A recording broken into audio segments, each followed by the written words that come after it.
him, "Rise and eat."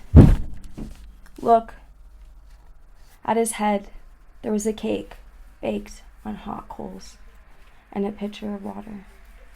He ate and drank and lay down again. The angel of Hashem, A little bit louder, don't forget, returned to him a second time and touched him, saying, "Rise and eat, as the journey will be long for you." He arose and ate and drank. Sustained by the strength, his meal, he went 40 days and 40 nights up to the mountain of Hashem. Okay, so this is so beautiful. Thank you, beautiful reading. And this is about Eliyahu, who escaped from Isabel and wanted to kill him. And where did he come? He went to the wilderness where the white broom grows, and he sat under a white broom, and he said, "I want to die." So it's very similar to Hagar, who says, "I don't want to see him die." How was he feeling? He was giving up. He's giving up. "I want to die, let me die, I can't take it anymore." Just imagine, like all your life you're running away from someone that's trying to kill you. And then he sat underneath the white broom, and then the angel told him to, here's a cake that's baked with the coals of the white broom, eat it. And after he did that, after he slept under the white broom and he ate the cake made on the embers of the white broom, all of a sudden, sustained by the strength of the meal, he went 40 days and 40 nights up to the mountain of Hashem. I think also he maybe didn't eat and drink. So what do we learn here about the white broom from what happened here? How did the strength of the meal that was baked on the white broom embers, it made him rise from his desperation, from his, the giving up, the despair, from his despair. It revitalized him, it re-energized him. He was able to keep going. Just like we said, that's the power of the white broom. And so now there's two different opinions. One about the connection between Eliyahu and the white broom. And so one opinion is the power of Eliyahu was in fire. He fought the prophets of the Baal. He brought down fire from heaven. The fire within him lit, and he became all fire. And then he chose the white broom to lean on, and then he transferred his fire to the white broom.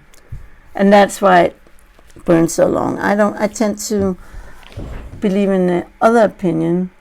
So basically, according to the first opinion, the white broom got its fiery ability from Eliyahu, because he was already full of fire before. But I want to say that the white broom gave the power, strengthened the fire of Eliyahu, and because of that, he was all fire. Okay, true. Just beforehand, he didn't make the fire come down from heaven, but so he already had connections with fire before he slept under the white broom and ate the white broom ember that baked the cake. He ate the cake that was baked on them. But I do believe that it was not him that transferred his great fire to the white broom, but rather that the white broom strengthened his fire and transferred more fire to him, and he was able to, that's the fire, his energy. He's able to it says it clearly there, he's able to get up and walk and run or walk for 40 days and 40 nights, probably non-stop, and probably not even eating and drinking. Not sure. Very similar to Moshe. And so that's what I believe. I have in my notes, without any food. Just as the rotem can go from burning on for months without being relit, so was Eliyahu able to go on without any other sustenance, having received the energy from the rotem. So I believe it's the other way around. But maybe it's both. Who knows? So the Rotem, steadfast power and tenacity to continue to burn taught Eliyahu perseverance against all obstacles of being pursued. So I think that's really beautiful. And there was two things which is interesting. There's both, why he needs both to be sleeping under the white broom and also to eat that which was baked on the white broom embers. Why he needs both? Why is one of them not enough? So I believe that's like the external and the internal. So you need both. And this is very similar. Who do we know that also he also was changed after he sat under a particular tree? Also someone who wanted to die. Who sat under a tree? Jonah. And do you know that Eliyahu is Jonah's spiritual father? What? You don't know the story about Jonah? He died. And the mother had gotten a blessing from Eliyahu to have a child. And so she ran to Eliyahu and said, come back, that's not the blessing, I wanted a blessing that would last. So he did a whole thing on the attic, then he blew into his nostrils and he placed his hands on his hands, his legs on his leg, and he revived Eliyahu. He had died. I mean Jonah. So they're connected. So Jonah and Eliyahu are very similar in that he also wanted to give up, and he also sat under a tree, a different tree, the castor oil tree, the kikayon, but that has the ability to purify and cleanse. And that he wanted to die, and now he was purified from wanting to die. So anyway, it's really good for people that are depressed, and just like people that want to die.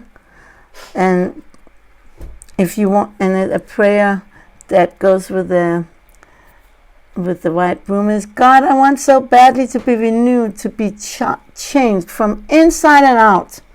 I want to be different from the culture I live in. Why should I feel comfortable in this society when my true home is here in Israel? So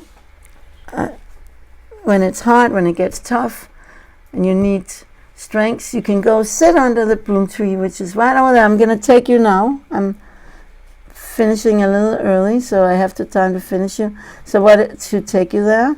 Please come, all of you, to see it, because it's really, a lot of times things get tough, and when we feel like giving up, and go sit under it. Don't necessarily eat from it, but it does treat backache, stomachache, infertility, temporary paralysis of the limbs, joint pain, infected skin lesions, toothache, sprains and fractures, and even, according to Yemenite tradition, white broom heals hepatitis. And Henry VIII used to drink water made from the flowers to treat surfeit. You know what surfeit is? Overabundance. Like people eat too much, they can get surfeit. That's caused by overeating. But it's so it's good for bladder and kidney, it's good for the liver, and it's good for joint pains. But bruised broom seeds were formerly infused in rectified spirit, that means in alcohol, allowed to stand for 2 weeks and then strained. A tablespoon in a glass of peppermint water was taken daily for liver complaints and malaria. Now the flowers I think are okay to take, we don't have them now, but the rest is toxic. So there is a pasuk in Eov where it says, it talks about people who are very, very poor, and it says the root of Rotem is the bread. But there's different interpretations. In Eov 30, chapter 30, verse 4, it could also mean is that they get warmed by it, lachamam, like cham, has cham in it. It says v'shoresh retamim lachmam. So it could be that bread, like they eat that, they can't afford anything else. This is free. There's a lot of it. But the other possibility is they get warmed by it. And the third possibility is, no, that's it, basically. They warm themselves, yes. So, great precautions should be taken, as ingesting too much white broom can be dangerous. Okay, leaves, flowers, and fruits are toxic, even flour. So, that's when it's ingested in large amounts. Okay, and I have some recipes, even what people make in text number 14. People make these things. So I just like, when I hear toxic, I would maybe try it myself, but I don't want to recommend it for like a group of people, because maybe among one of the group there could be one person who's very sensitive. But in general, it's only toxic in large amounts. And we do eat a lot of toxins without even knowing it. So probably it would be okay to have a little bit of it, but we're not making tea of it. I want to stay on the safe side. And of course, now that I told you that, so you're gonna have the psychological effect of thinking it's toxic. It's only in large amount, but it doesn't really, not clear how much is large amount. Okay, but I do have a link to where it used. I don't know if it still works, but I can send it on the spring, which is talking about the toxins of it. And then we're gonna, please do come with me, because that's the fun part of Herbal Workshop, is to see it. So I'm just gonna send this to spring, if it works. So you can see what it says about the toxic, but I think it copied a lot more than what I wanted to copy, or it didn't work. So it's not working, so forget it. So I can send it from at home if I remember it. So I'm sorry very much about all the interruptions of the internet, but I guess I could try to get Zoom on my phone so that we could keep it on phone, because I see we have someone on. Thank you very much. Let's see, where's my Zoom? Zoom, and maybe we could see it. I'll put it on. Oh, I have to sign in and all that. Anyone has the meeting idea?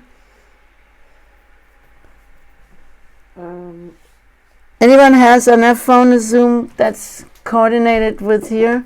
Because it's taking me too long. I don't want to waste time. I have to sign in. And you can put it on your phone, the Zoom, and then we'll go out and the same meeting. If you know the meeting idea, you know it. It's in the group, but it's somebody with an iPhone. Wait, let me see. I need to do it. Alright, so I can't do it. Wait, someone is trying to do it. And so meanwhile, I'll say something else about the recipes while we're waiting. And if you can join the meeting that's already on, that's the thing. So the recipe of broom decoction is 2 tablespoons dried broom tops, dandelion roots, and bruised juniper berries, which I don't think anyone has. Oh, you got it on? Amazing. Okay, so I'm going to close this meeting. Hold on. And we're going to go out and see the white broom, how it grows here. Okay? So closing that, we're going to end. I'm going to have to maybe make you an admin or something. No, they could just see from me. Yeah, so I'm just going out of it. But no, not ending it. Leaving it on. Okay. That's right. Okay. Everybody, pay attention to me. So you just hold on. We're going to see the white broom.